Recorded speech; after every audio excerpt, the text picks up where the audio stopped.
ప్రభుత్వ అనుమతులకు విరుద్ధంగా చేపట్టిన భవన నిర్మాణానికి 2018 పంచాయతీరాజ్ చట్టం ప్రకారం చర్యలు తీసుకుంటున్నామని, ఇందులో భాగంగా ఈ భవనాన్ని తొలగించేందుకు నోటీస్ అందించామన్నారు తహసీల్దార్ సురేష్.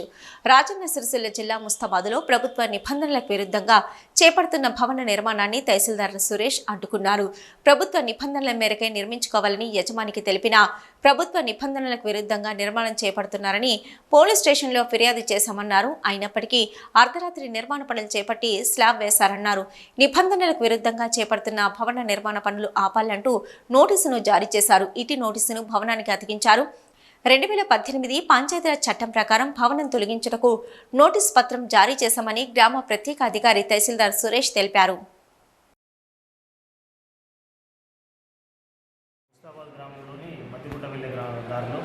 ఈ మిర్యాలకారు నవీన్ మిర్యాలకారు శ్రీనివాస్ అనే వాళ్ళు అక్రమంగా ఇల్లు నిర్మాణం చేస్తుంటే చాలాసార్లు వాళ్ళకి హెచ్చరించడం జరిగింది.